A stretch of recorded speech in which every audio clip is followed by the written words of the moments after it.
Sigmund Freud spent a lifetime mapping the darkness of the human mind, yet he went to his grave haunted by a single unanswered question: what do women want? It is the question that keeps men awake at 2 a.m., staring at a phone screen, trying to decode a silence. But as a strategic question, it is useless. It is too broad. It is like asking what the ocean wants. It depends on the depth, it depends on the season, and it depends on the tide. So, let us do what any competent strategist does. We narrow the target.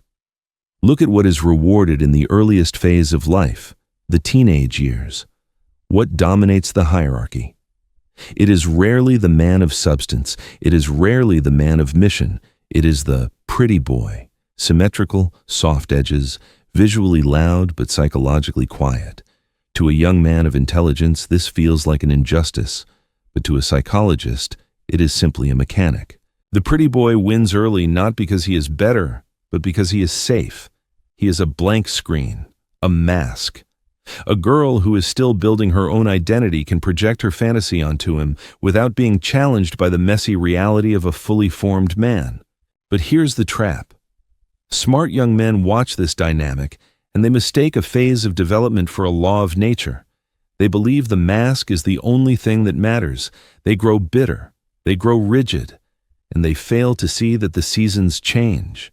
Today, we are going to dismantle that illusion. We are going to map the timeline of desire from the superficial safety of youth to the urgent reality of adulthood. Because if you play the game by the rules of a teenager, you will lose the war of the man. Don't forget to like, comment, and subscribe to the channel. Let's get into it. Sigmund Freud once asked a question that still haunts every man who's ever stared at his phone at 2 a.m., wondering what a single word, maybe, actually meant. What do women want?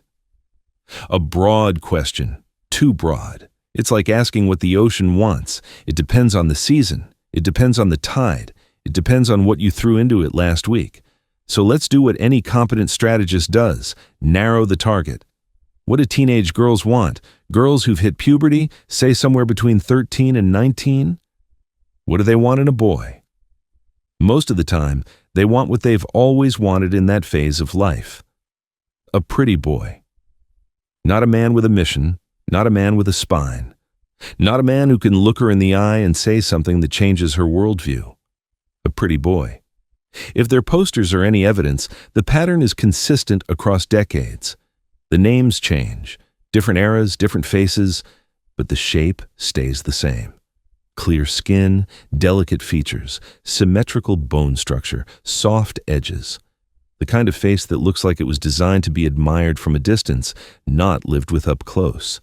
And here's the detail that matters.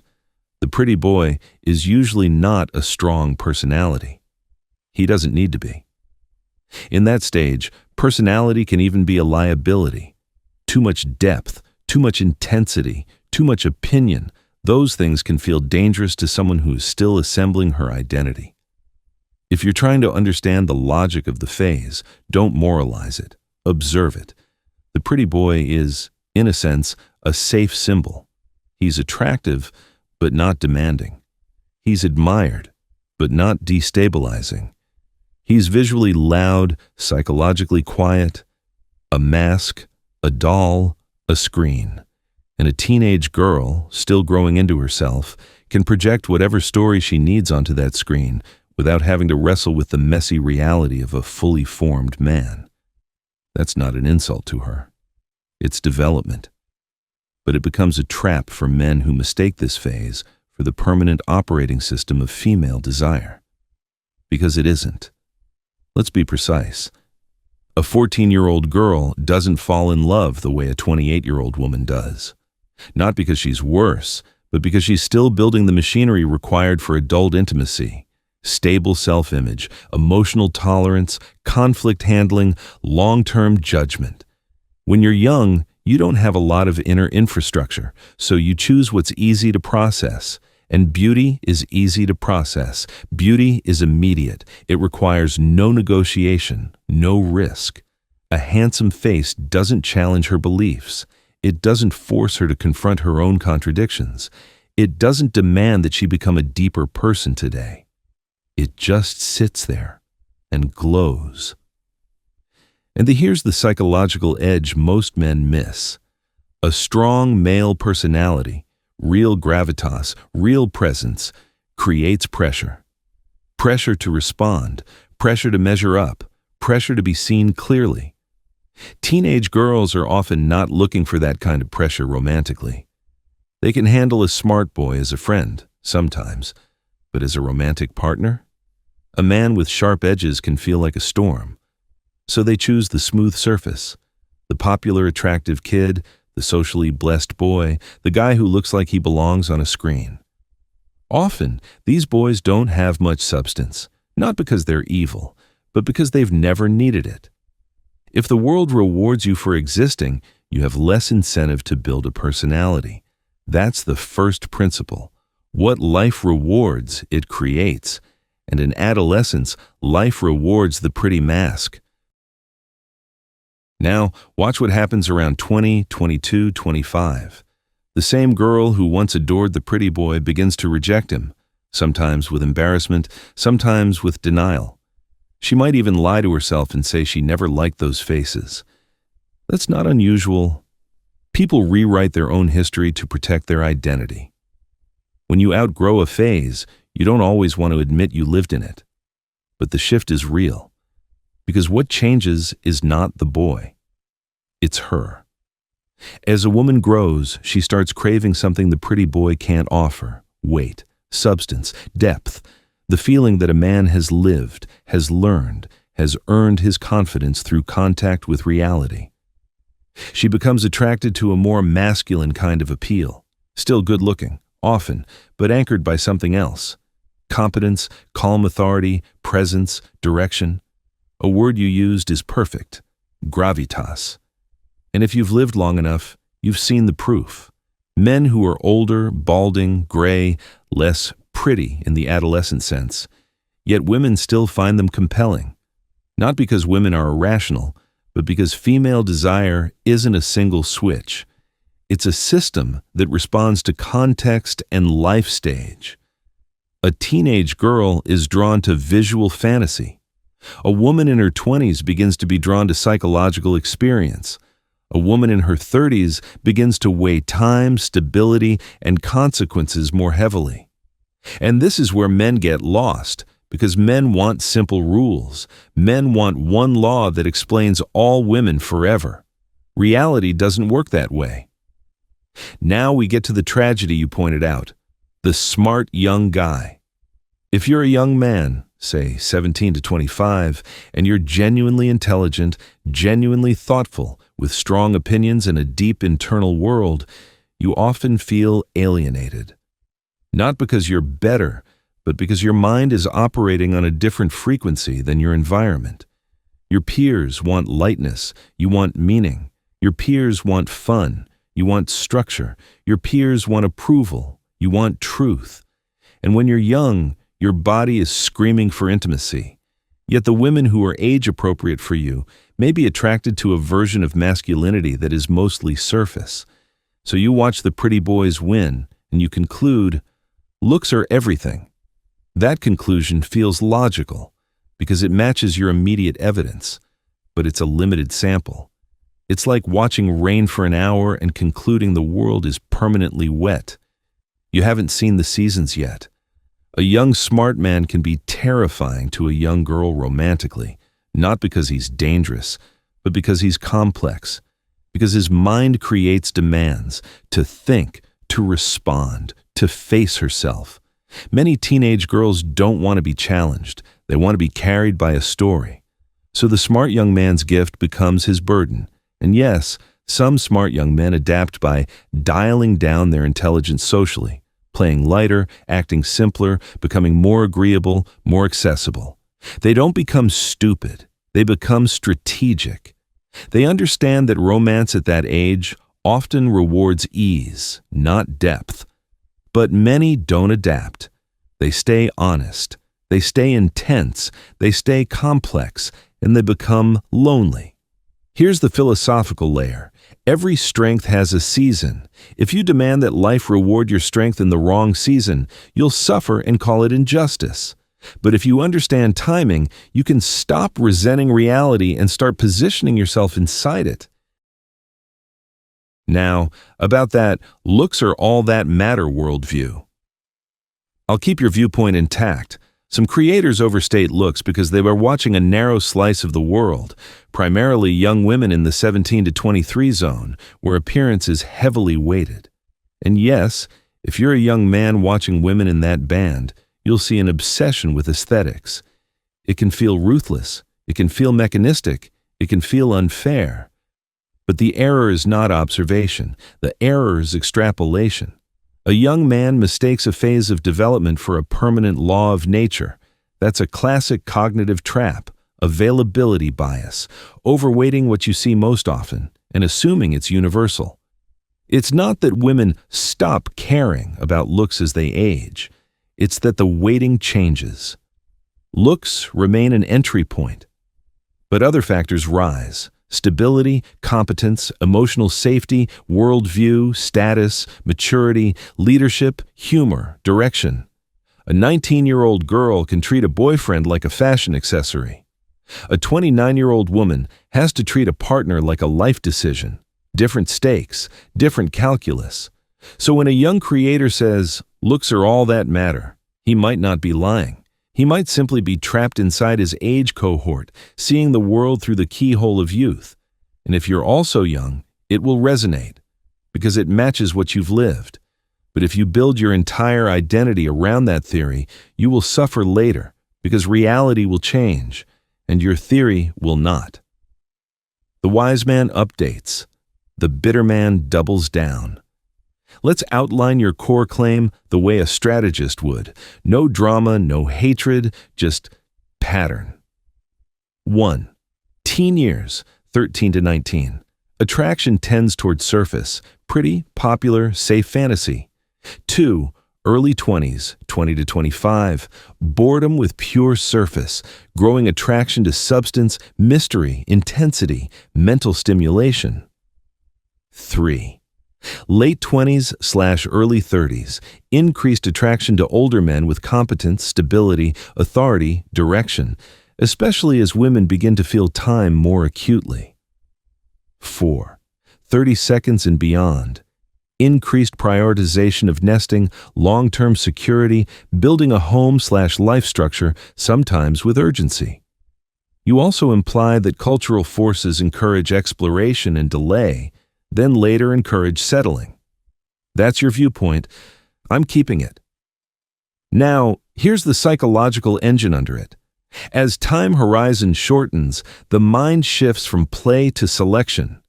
When you're young, you can experiment. You can afford mistakes. You can afford ambiguity. As you age, mistakes become expensive, so you become clearer. And clarity, this is important, often looks like maturity from the outside. Sometimes it is. Sometimes it's simply consequence awareness. Now we move into your graph concept. Women shifting from covert communication, younger, to overt communication, older. Let's define it cleanly. Covert communication, indirect, ambiguous, delayed, coded. Overt communication, direct, timely, unambiguous. In the younger bracket, roughly 19 to 23 in your framing, you claim women often communicate covertly. Maybe. We'll see. I'll let you know. Hearting a message without a real answer. Delayed replies that quietly push you into anxiety. And your interpretation is that this is often a form of testing, leverage building, or game playing, especially when the woman believes she has abundant options. Then, as women age, especially as they approach late 20s into 30s, you claim the games reduce and directness increases. Yes, that works. 7 p.m. I'll be there. Faster replies, clearer intent, and you connect this shift to time pressure, women realizing the clock is moving. The good years are perceived as behind them, and they don't want to waste time. That's your thesis. Now let's deepen the psychology without changing the thesis. Why covert communication happens psychologically. Covert communication thrives in environments of high optionality. When someone feels they have endless options, they can afford delay. They can afford ambiguity. They can afford to keep doors open. Also, covert communication provides plausible deniability. If she says maybe, she hasn't committed. If she hearts your message, she hasn't rejected you, but she hasn't accepted you either. It keeps you in orbit. From a power perspective, ambiguity is leverage, because clarity creates accountability, and accountability creates risk. So covert communication is not random. It's often a strategy, sometimes conscious, often instinctive, to maintain control while extracting attention. Why overt communication happens later. Overt communication rises when the cost of ambiguity rises. When time feels abundant, you can play. When time feels expensive, you choose. That's not even gendered. It's human. But your viewpoint is that women feel this shift particularly hard because their own perception of time and value changes socially and biologically, and so behavior changes. So the games stop when the incentive to play them disappears. You gave an anecdote, a woman saying, "I wasted my good years on him." Let's interpret that in a way that fits your viewpoint while adding depth. When someone says good years, they usually mean years they felt most desirable, years they felt most powerful socially, years attention came easiest, years their leverage was highest. That's not only about beauty. It's about social feedback. Because when you're younger and receiving more attention, you feel like life is wide open. Options feel infinite. The future feels like it's waiting for you. As that attention becomes less automatic, or as peers pair off, or as life becomes more consequential, your mind recalibrates, and that recalibration often produces urgency. That urgency produces overt communication. That's the link. Not women become nicer, not women become desperate, just incentives change, behavior follows. Now we hit your golden point, the pedestal. You claim that younger women, through delays and ambiguity, often trigger men to backpedal and follow up. He sends a clear invite. She hearts it. No answer. He panics. He follows up. Now she has the psychological upper hand. Your claim, the follow-up itself is the pedestal.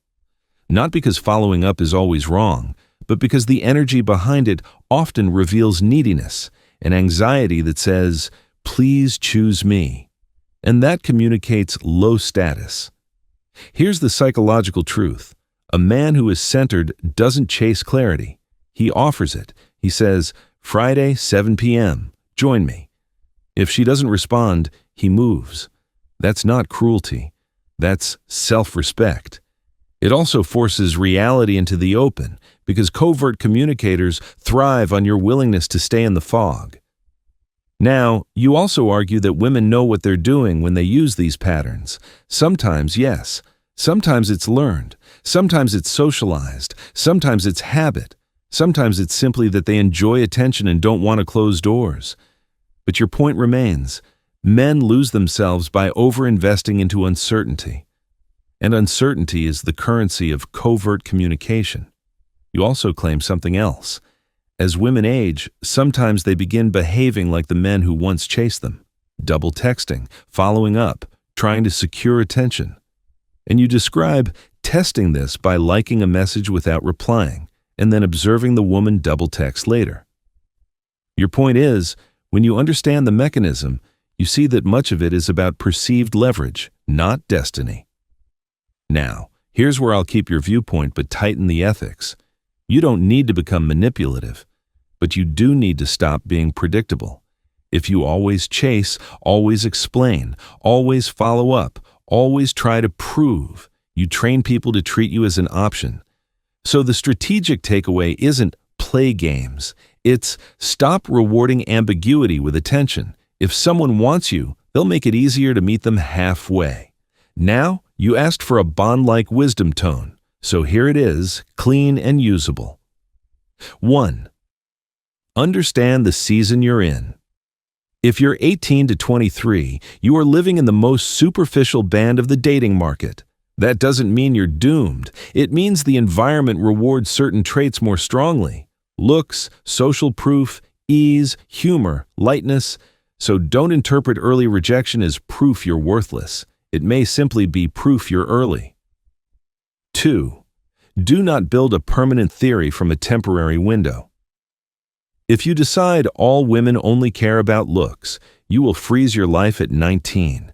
You'll become inflexible. And inflexible men don't age well. 3. Keep your intellect, but learn timing. If you're a big-brain young man, you don't need to pretend to be a fool. But you do need to learn the difference between being deep and being heavy. Depth is attractive later. Heaviness, dumping intensity too early, often repels. A wise man reveals complexity like a well-paced film, not like a lecture. 4. Replace pedestal behavior with standards. Make clean offers. One follow-up at most, and only if your intent is calm, not anxious. Then move on. The goal is not to punish anyone. The goal is to stop participating in your own weakness. 5. Choose clarity over control. Covert communication is often about maintaining control. The man who wants peace chooses clarity. He doesn't beg for it. He offers it and watches who can meet him there.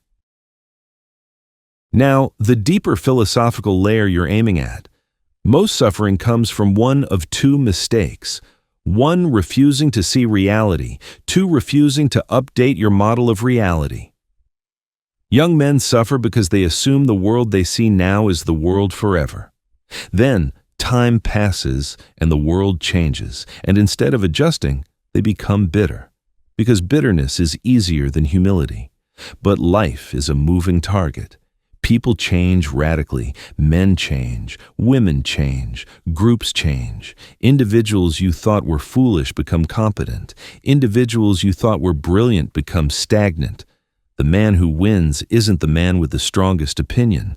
It's the man with the most accurate map. And an accurate map requires one thing above all: the willingness to admit, I don't know yet. I've only seen one chapter. So if you're young and you're miserable and it feels permanent, listen carefully. It might be brutal right now, but brutal isn't permanent. It's a season. And seasons pass. So what do women want? The honest answer is different things at different stages, and not always consciously. Teenage girls often want the pretty mask because it's safe and easy to project onto. Women in their early 20s begin wanting substance, stimulation, and emotional experience because they're growing. As time tightens, urgency rises, communication shifts, games reduce, directness increases because the cost of delay increases, and your job as a man who wants success and peace is not to rage at the rules. It's to understand them. Don't become rigid. Don't become bitter. Don't build your entire life on what you saw at 19. Learn timing. Learn calibration. Learn standards. And above all, stop putting anyone on a pedestal, especially someone who hasn't earned it. Because the moment you pedestal someone, you don't just raise them, you lower yourself. And in the end, that's the only loss that truly matters. All right, y'all, like, comment, and subscribe. I'll catch you on the next one.